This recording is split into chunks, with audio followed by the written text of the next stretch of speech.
Bom, vamos começar a ler a Guimará e a Hashem vai inspirar a gente para a gente conseguir estudar Bezrat Hashem. O Talmud, ele conta para a gente uma história que deu a origem à prisão, à fuga, na verdade, de Rabi Shimon Bar Yochai para a caverna, que ele ficou lá por 12 anos, depois um ano mais, e ele e o seu filho ficaram de forma milagrosa. E a grande pergunta de hoje é, o que tem de tão especial essa história? Nós temos tantos sábios, tantos rebes, tantos rabinos, talvez muito mais renomados que ele. O que faz ele tão destacado? E eu vou fortificar a pergunta que muitos devem estar pensando, bom, ele escreveu o Zohar. O Zohar ele hoje é tão popular, o Zohar hoje é tão procurado, a Kabbalah, deve ser que é por isso. Olha que interessante. Não sei se vocês sabem, mas até, eu acho que foram talvez 200 anos atrás, um pouco mais, não se sabia que o Zohar foi escrito pelo Rabi Shimon Bar Yochai, e muitos nem conheciam o Zohar.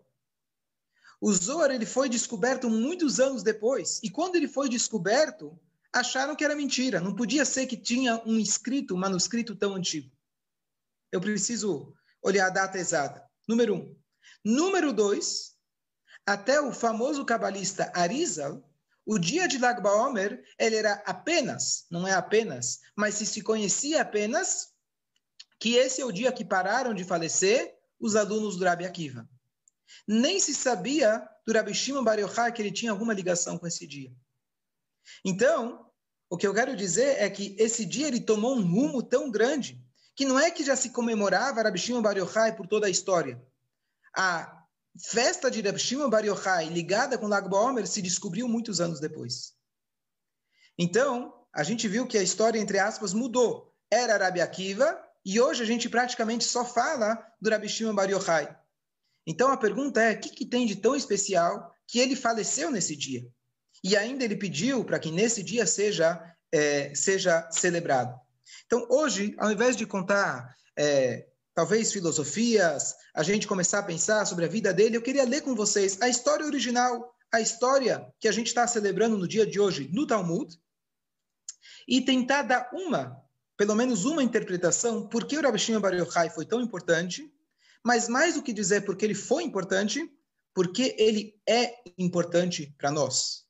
Porque esse dia é importante da gente estar reunido e estar rezando agora por todos aqueles que foram se reunir num lugar tão sagrado. Então vamos ler a Guimará.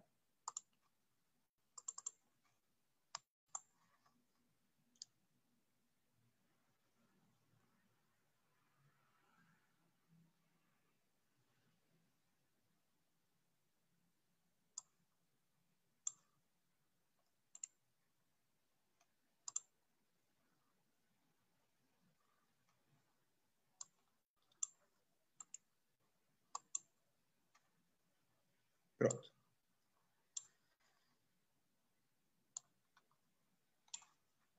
Ok.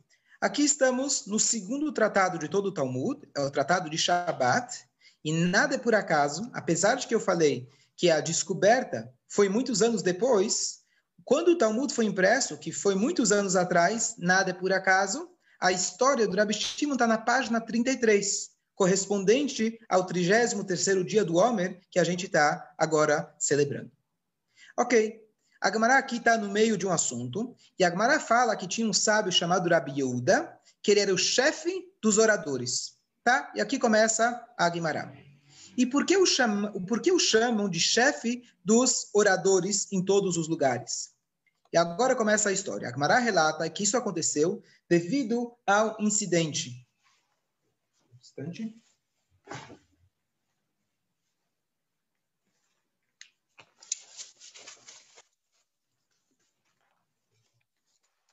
Devido ao incidente.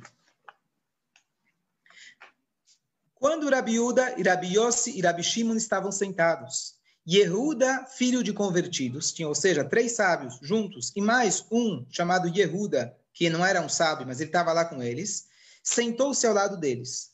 Rabi Yehuda começou e disse, quão agradáveis são as ações desta nação.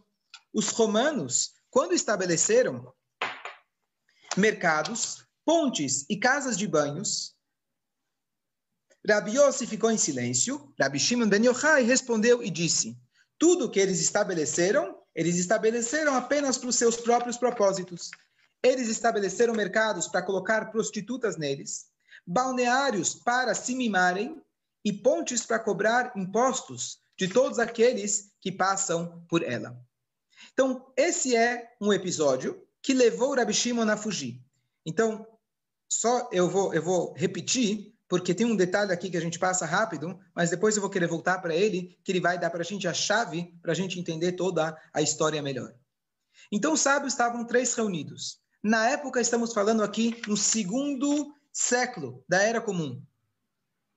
E eles estavam na sinagoga discutindo, e um deles começou a falar, poxa, a gente está aqui entre os romanos, apesar que eles destruíram o templo, etc., mas eles fizeram coisas boas. Eles avançaram a nossa civilização. Agora temos casas de banho, temos praças, temos pontes. Um sábio ficou em silêncio, e o terceiro, Rabi Shimon bar Yochai, criticou. Ele falou, não vim agora falar que eles fizeram isso. Eles só fizeram isso pelo seu próprio bem. As casas de banho para se mimarem, as praças para poder colocarem lá prostitutas e as pontes para poder cobrar pedágio, que a gente conhece muito bem. Você constrói uma estrada para que as pessoas possam ir, ou você constrói para que você possa cobrar mais taxas. Essa foi a crítica do Rabi Shimon bar Yochai. Diz o Talmud para a gente, aquele Yehuda ben Gerim, o quarto que estava lá,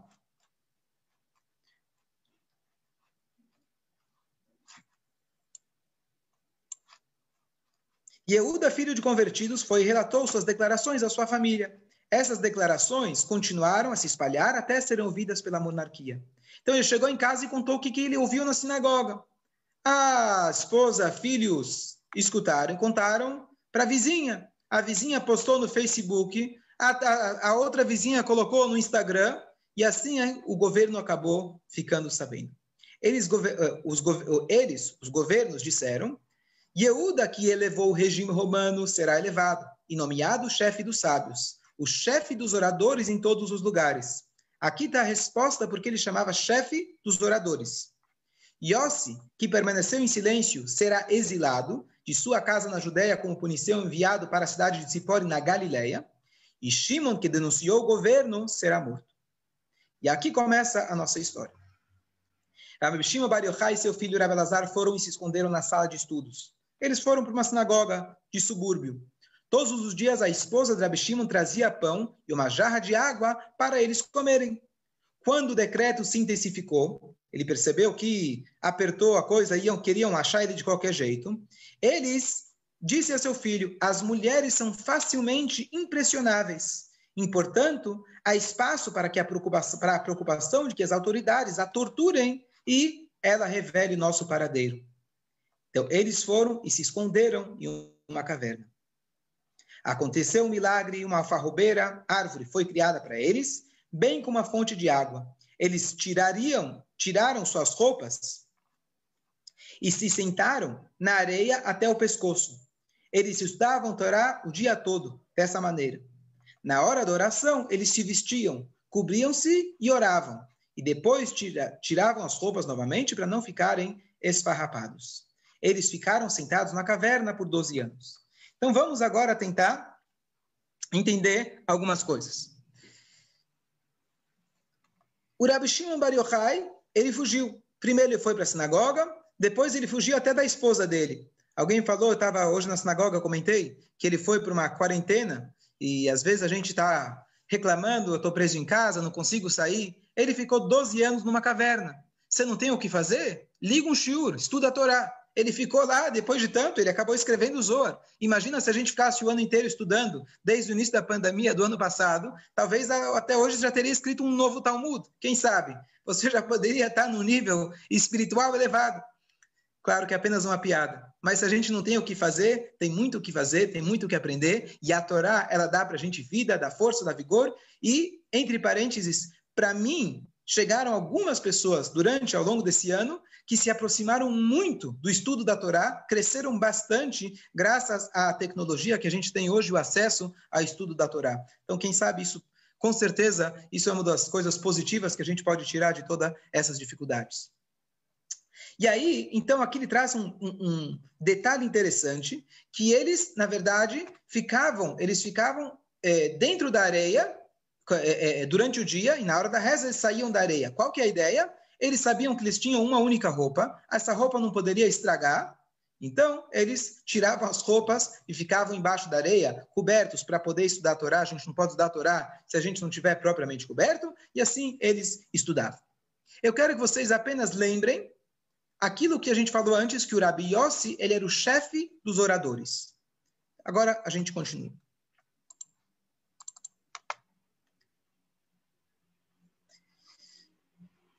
Eles ficaram sentados na caverna por 12 anos.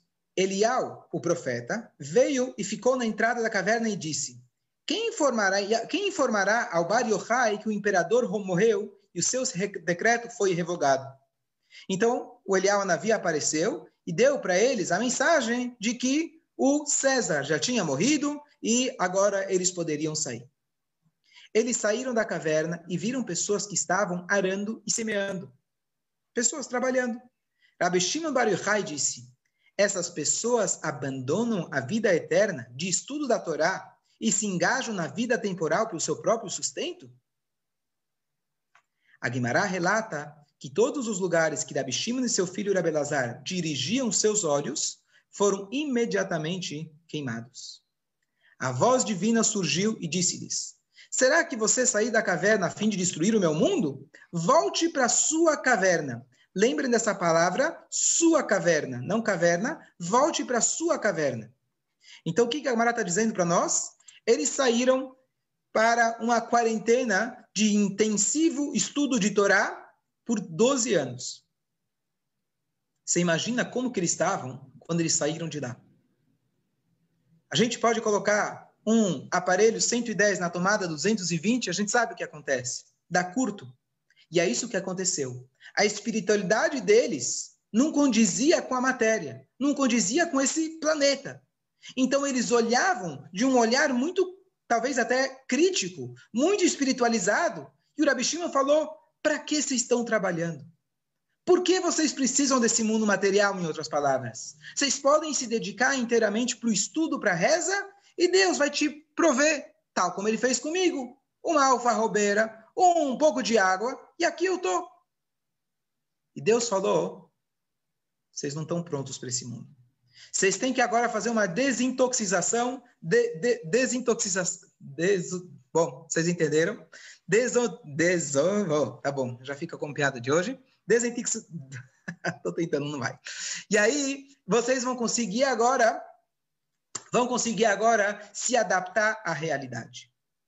E assim foi. Então, agora eles voltam e ficam mais um ano para se preparar. Obrigado, Bruno. Desintoxicação.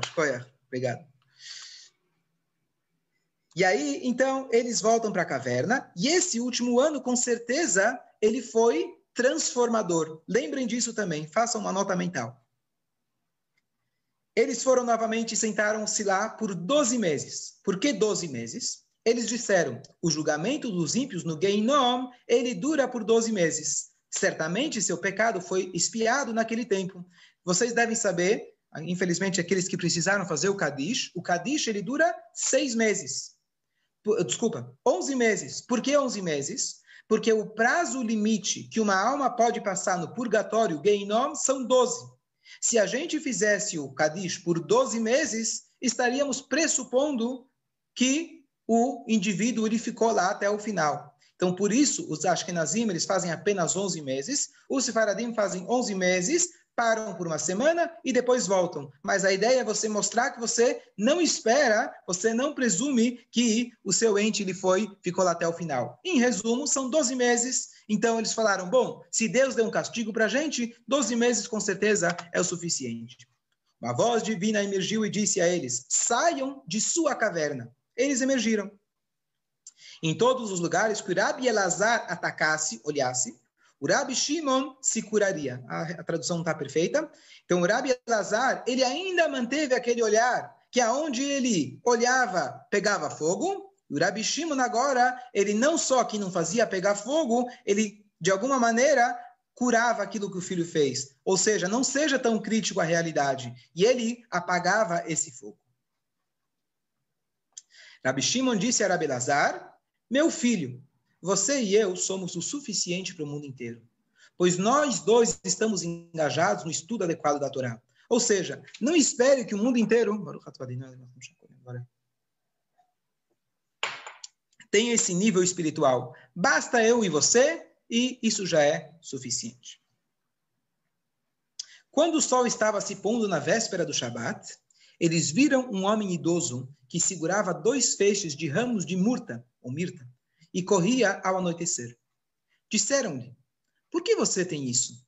Ele disse a eles, em homenagem ao Shabat. Então, eles viram um homem, nas minhas palavras, carregando 2 buquês de flores na véspera do Shabat. Ele se assustou. Será que é um para a esposa, outro para a sogra? O que é isso? Então, eles falaram, basta um. E ele falou, ou seja, em honra do Shabat, basta um só. E ele falou, não. Um é correspondente a lembra-te do dia do Shabat, Zachor, e um é correspondente a observe o dia do Shabat. Nós temos 2 vezes os 10 mandamentos na Torá. Uma vez a Torá fala lembro do Shabat, que significa fazer kiddush, honrar o Shabat. A outra a Torá fala cuide do Shabat, que significa se abster do trabalho. E a gente canta no Lechadodi, Shamor, Bezachor, Bedibur Echad. Deus, ele na verdade falou ambos simultaneamente. Então, já que a gente tem esses 2 aspectos do Shabat, eu trouxe 2 flores. Rabi Shimon disse a seu filho, veja como as mitzvot são amadas para Israel. Ok. Então, aqui a gente termina a primeira parte da história que eu queria analisar com vocês. Estamos falando aqui dos 2 tremendos, um dos maiores mestres da nossa história. Ele é autor do Zohar. E ele passou 12 anos no nível espiritual mais alto possível. Qual é a mensagem que ele recebe depois desses 12 anos? A mensagem que ele recebe é que você não está pronto para o meu mundo. Volta para a sua caverna. O que significa a sua caverna? A caverna não era dele. Volta para a caverna. A gente pode imaginar que voltar para a caverna significa você voltar, você reler, você reestudar, você fazer uma nova introspecção, entrar para você mesmo, para ver como você agora se apresenta e se adapta com a realidade. Possivelmente por isso, a Gemara conta que foi a sua caverna. Que cada um de nós, em alguns momentos, a gente precisa voltar para a nossa caverna, voltar para a nossa consciência e ver como estão as nossas atitudes. Será que a maneira que eu enxergo o mundo, será que a maneira que eu julgo o mundo é a maneira correta? É muito comum, infelizmente, que quando uma pessoa, ela começa uma dieta, um exemplo, a pessoa foi e ela se convenceu e foi num seminário e participou de uma live e agora ela decidiu que, poxa, tanta coisa que a gente come não presta, tá bom? Até hoje ele comeu. Um belo dia ele decidiu que ele não come mais. Passa um mês, ele perde 5 quilos, passa 2 meses, ele perdeu 10 quilos, ele perdeu 15 quilos, ele está em forma, está tudo maravilhoso. Só que a partir daquele dia, ele se tornou extremamente crítico da esposa e dos filhos, que eles não estão comendo adequadamente. E ele esqueceu que até ontem ele comia exatamente as mesmas coisas. Quando você adquire uma maneira mais saudável de viver, você tem que entender e se colocar também na situação dos outros. Não basta você se elevar espiritualmente também, religiosamente falando. Você se tornou uma pessoa mais ligada a Baruch Hashem, com a Torá, com as mitzvot.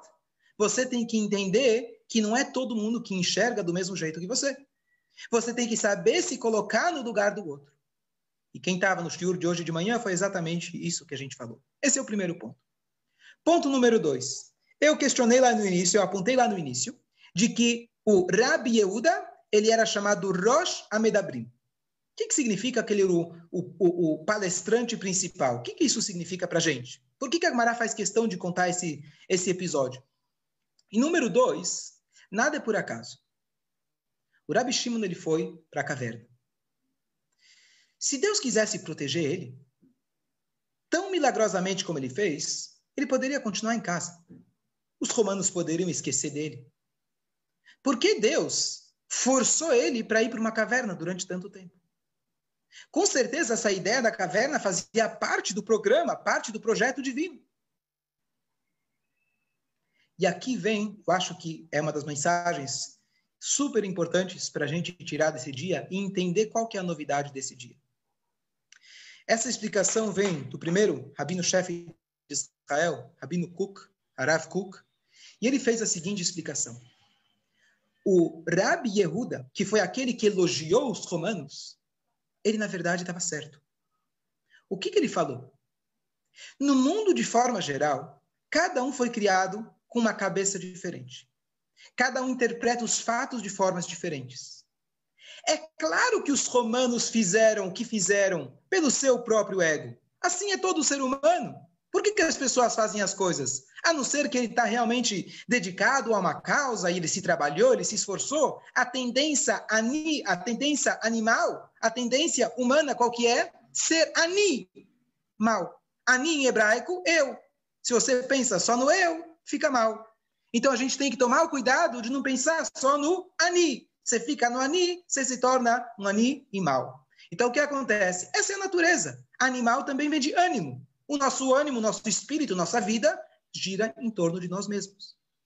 Então, disse o Rabi Yehuda, isso não me importa. Eu sou um judeu e eu vou aproveitar a tecnologia que foi introduzida, apesar de que quem criou para fazer dinheiro. Apesar que muitos se aproveitaram para colocar muita coisa errada, eu enxergo isso como uma oportunidade. Olha como os romanos trouxeram algo para nós. Eu não estou dizendo que os romanos são os melhores amigos do povo judeu. Eu não vou esquecer quem eles foram. Mas olha, na prática, Deus proporcionou para nós, através deles, coisas que nos trouxeram coisas positivas. E o que eles trouxeram, justamente? As praças. Qual que é o intuito das praças? Algo que hoje a gente não pode ter fisicamente, mas é um lugar de encontro. É um lugar de troca, compra e venda. As pontes permitem, as estradas permitem que as pessoas de outras cidades possam vir, trazer suas mercadorias, comprar, vender e fazer com que esse mundo ele tenha essa troca. Um tem algo que o outro não tem. Um dá, outro recebe. E a gente consegue conviver e ganhar um dos outros. Em segundo lugar, temos as casas de banho, que permitem que a gente cuide do nosso corpo.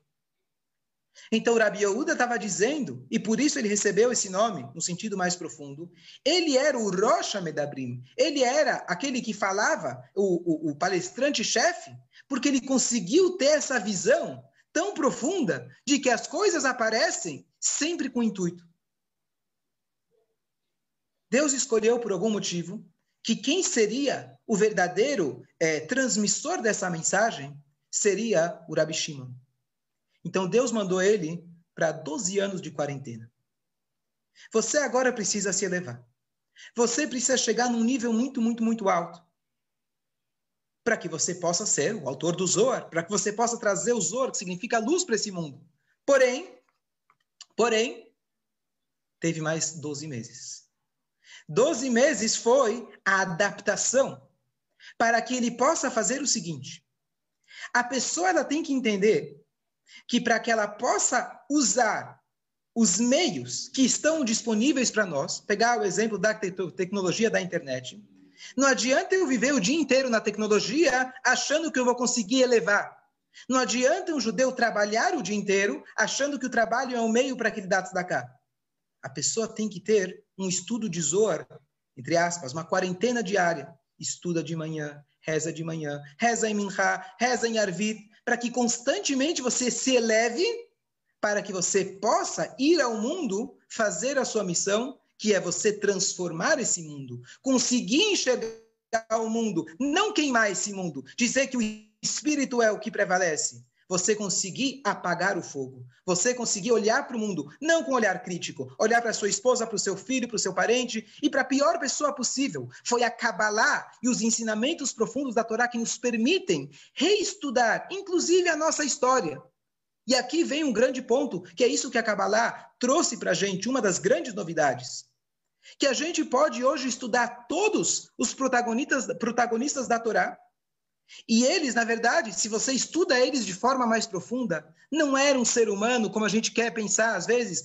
Davi Amelech foi atrás do seu instinto. Korah, Bilam, todos aqueles... Bilam, sim, era de fato Urachá. Mas todos aqueles Yehudim, os espiões que falaram mal da terra, tudo sempre tem um motivo mais profundo. E a gente capaz de estudar a Torá dessa forma mais profunda, sempre encontrando um ponto positivo, uma lição, uma moral, a gente passa a colocar um óculos positivo, onde a gente enxerga o mundo, não apenas como se diz hoje em dia, psicologia positiva. Não adianta falar psicologia positiva se a pessoa está na pior.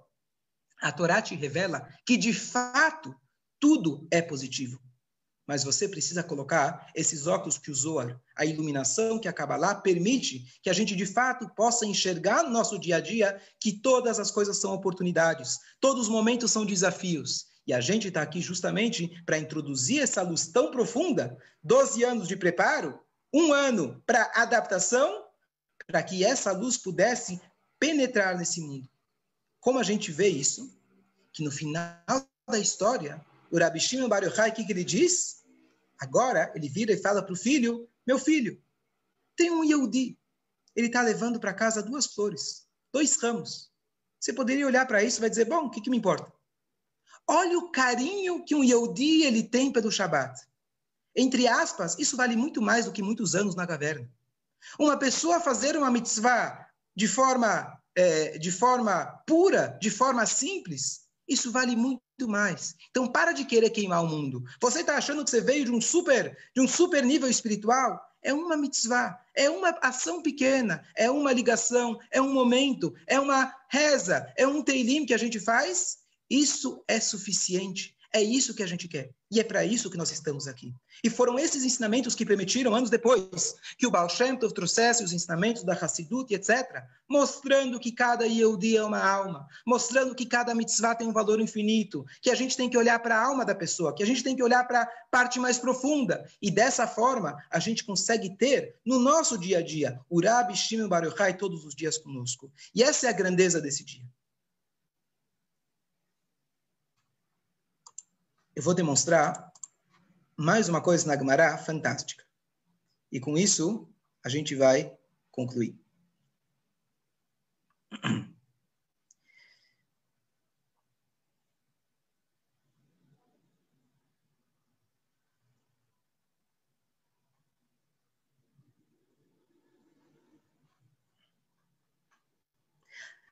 Rabi Shimon, bom, a história continua. Rabi Shimon continuou sua vida.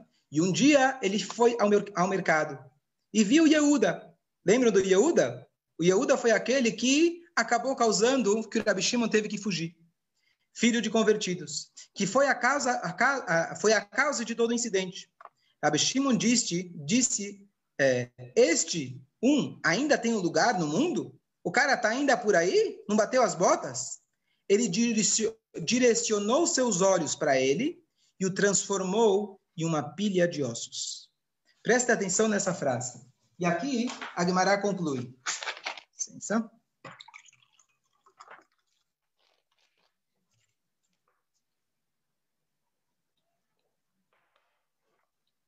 Eu quero mostrar para vocês aqui o hebraico.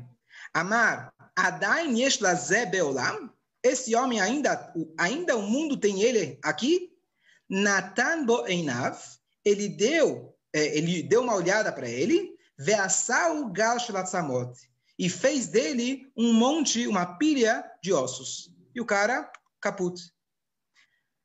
Ok, parece um pouco drástico, né? A gente sabe que vingança não é algo judaico.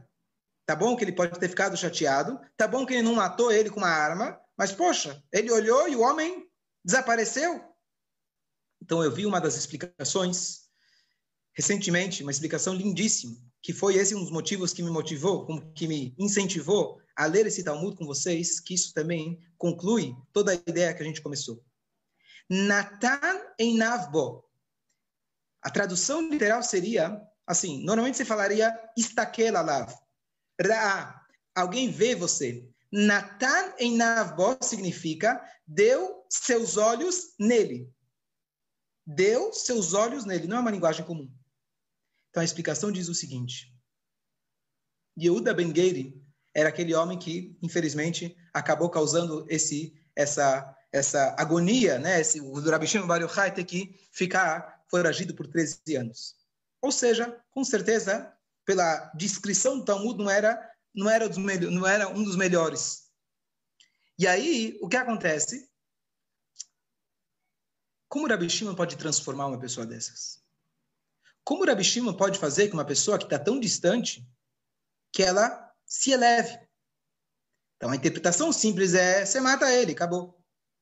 A interpretação mais profunda, que novamente ela corrobora com tudo que a gente falou, que os ensinamentos profundos ensinam e permitem que a gente olhe a mesma Guemará, a mesma história, de uma maneira completamente diferente, diz o seguinte: Natan Inavbo, ele pegou os seus olhos e deu para ele. O Rabi Shimon pegou os seus olhos e deu para ele. O que significa isso? O mestre agora ele já tinha um óculos. A ótica dele de enxergar o mundo era completamente diferente. Ele enxergava o bem dos outros. Ele enxergava o espiritual que estava no mundo. E esse indivíduo, infelizmente, enxergava só as coisas ruins. O que ele fez? Ele emprestou o seu óculos. Ele emprestou os seus olhos para que o homem pudesse enxergar a si mesmo por alguns instantes como o tzadik olhava para ele. Na hora que o homem, por alguns instantes, conseguiu ter Natan e Navbo, ele ganhou de presente os olhos, a ótica do rabino, ele se transformou numa pilha de atzamot, de ossos. Ou que ele viu quão ruim ele era, ou, na explicação profunda, que isso que Rabbi Shimon Ben Yochai trouxe para a gente, a palavra etzem, que é osso, significa essência. Na hora que ele vestiu os óculos do sábio, ele se transformou na sua essência. Ele conseguiu descobrir a sua verdadeira essência. E esse foi o presente, a dádiva que o Rabbi Shimon Bar Yochai trouxe para a gente. Ele deu para a gente a possibilidade que eu pegasse um homem, que ele deveria se transformar numa pilha de ossos, e eu falo, não, não, não. Aquele homem conseguiu enxergar a si mesmo como uma parte de Hashem. E essa aqui é um exemplo clássico que conclui toda a Guimará, de que Rabbi Shimon Bar Yochai trouxe para a gente essa luz do Zohar, que anos atrás, na época anterior a ele, Beit HaMikdash, etc., você não precisava desse óculos. A luz estava lá. Quando a escuridão aumenta, você precisa de uma lanterna. Por isso que o Zohar ele veio a ser revelado muito tempo depois. E assim é o desenvolvimento dos ensinamentos da Torá, conforme a necessidade, Deus permite que nós possamos conhecer mais e mais. E hoje temos acesso ao estudo profundo da Torá, especialmente hoje explicado pela Hassidut, que nos permite entender e enxergar dessa forma, e é por isso, pelo menos um dos grandes motivos, que esse é o motivo de tanta alegria. É o motivo da gente poder viver, é o motivo da gente poder enxergar nossa vida sempre da forma positiva, poder enxergar todos os momentos da nossa vida como a gente está fazendo parte da nossa missão, e não existe alegria maior do que a gente ter uma vida plena, da gente ao tempo todo sabendo que nós estamos conectados à nossa missão aqui no mundo, e a nossa missão é realmente a gente não queimar esse mundo, Deus nos livre, não se afastar desse mundo, Deus nos livre, e sim fazer uma fusão,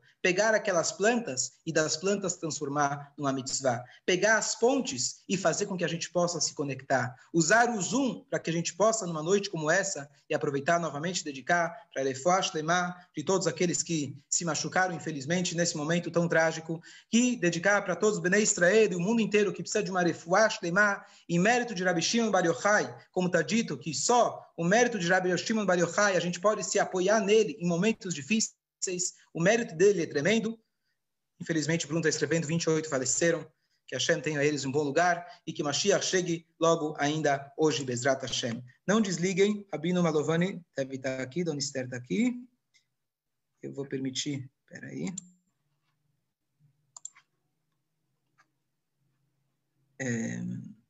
Pode ligar seu microfone, Rabino. Agora consegui.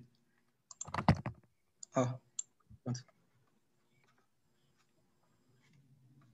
Pode falar. Tá bom. Boa noite para todos. Você pode compartilhar a tela, inclusive. Como? Você pode compartilhar a tua tela também, já está liberado. Já vi, eu vou compartilhar agora. Só queria passar, primeiro que nada, lamentavelmente, os acontecimentos de hoje, uma mensagem interessante sobre a importância da data de Lag BaOmer. Uma data muito interessante, onde nós comemoramos. O Rabino comentou no início sobre o falecimento do Rabi Shimon Bar Yochai, dos alunos de Rabi Akiva, que faleceram de uma epidemia, etc.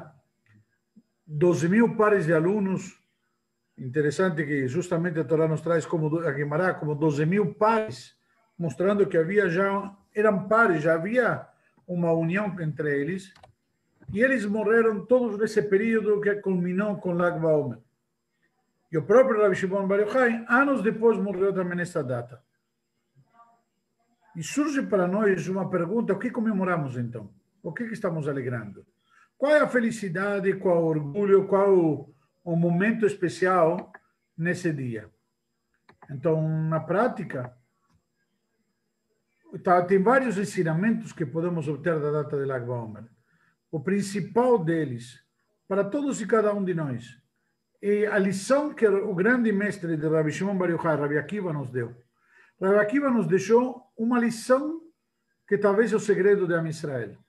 Quando a gente olha Am Israel, a gente vê e diz Am Israel Chai. O que significa Am Israel Chai? Qual é o segredo? E essa talvez a alegria de Lag BaOmer, a maior lição e mensagem que Lag BaOmer nos dá. De fato, Rabi Akiva, ele literalmente começou a vida com 40 anos, a vida judaica, vamos dizer. Até 40 anos nos ensinam os sábios que ele era ignorante e não sabia ler e escrever. E a partir dos 40 anos, Rabi Akiva, literalmente, ele decidiu que ele ia se dedicar a estudar Torá. E ele conseguiu, se esforçou, dedicou a isso todos os próximos 40 anos, e quando chegou na idade de 80, na prática, 24.000 alunos faleceram. Imaginem vocês como se sentiu Rabi Akiva. Como ele ficou. Mas o Talmud nos conta, no Tratado de Yevamot, quando nos conta toda essa passagem, nos explica e nos dá uma lição muito interessante sobre Rabi Akiva, nos dizendo que Rabi Akiva se levantou e formou, de acordo com umas opiniões, 5 alunos, com outras opiniões, 7 alunos, novos alunos, e dos quais veio toda a Torá que nós temos hoje em dia. Desses alunos de Rabi Akiva, um nos deu o Tosefta, outro nos deu o Sifra, Rabi Yehuda, Rabi Yossi, Rabi Yohanan Sandlar, depende com as opiniões de Rabi Shimon, Rabi Meir. Então, na prática, cada um desses alunos de Rabi Akiva nos deu um grande legado. Mas Rabi Akiva, ele nos ensina a grande lição, o nosso grande segredo, que é a resiliência. Obviamente, quando estava agora, mais de uma hora atrás, ouvindo as notícias de Israel, que a gente tenta acompanhar, eu queria ver se conseguia pegar uma parte ao vivo para transmitir. Geralmente, nesse horário, seria o acendimento da grande fogueira, como transmitimos ano passado, a cargo do Rav Rashi de Tzfat, o Rav Shmuel Eliyahu Shlita. Ele simplesmente, ano passado, fez uma cerimônia muito linda. Falei, vamos repetir. E, lamentavelmente, as notícias tristes que acompanhamos. Mas uma questão, aí eu decidi, tem que continuar, tem que não. Vou ligar para o Rabino Abraham, cancelamos, suspendemos. A melhor homenagem que podemos dar a ele, justamente a lição de Lag BaOmer, a resiliência. É continuar. A gente caiu, levantar, sacudir a poeira e dar a volta por cima. Esse exemplo que Rabi Akiva nos deu. Essa grande de Lag BaOmer. Não obstante, houve um problema muito grande no caminho. Imaginam vocês como Rabi Akiva deve ter ficado destroçado. Uma empreitada de uma vida conseguir 24.000 alunos. Hoje em dia no mundo não tem uma yeshiva que tem 24.000 alunos. Imaginem vocês, naquela época tinha 24.000 alunos. Eu não sei como cozinhavam para 24.000 alunos. Eu não sei onde dormiam 24.000 alunos. Mas assim consta no Talmud. Depois de perder tudo isso, num período tão curto de tempo, que é o período do Omer até Lag BaOmer, ele logo em seguida se levanta e dá a volta por cima e reconstrói o povo de Israel, a tradição e deixa o legado a cargo desses alunos. A lição para nós é prática e clara. A gente não pode deixar a peteca cair. A gente não pode, em hipótese alguma, desistir. E esse é o grande segredo.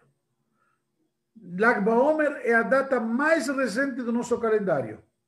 Não existe festa mais nova que temos no calendário do povo de Israel. Hanukkah é na época do templo, Lag BaOmer é bem depois, Rabi Akiva já era depois da destruição do templo, e Rabbi Shimon Bar Yochai e dos alunos de Rabi Akiva. Mas uma questão, com todo esse legado, nos dá uma lição e um compromisso. A gente não pode se dar o luxo de desistir, a gente não pode deixar os braços cair. Que é o mérito de Rabi Akiva, a lição dele, de Shimon Bar Yochai, o próprio Rabbi Shimon, como o Rabino contou, essa passagem dele ter que se refugiar na caverna, sair e não estar adaptado, entre aspas, ao mundo, e voltar e sair novamente, são os exemplos que nós devemos tomar como legado, como modelo para a gente emular e seguir adiante, reconstruir o povo de Israel.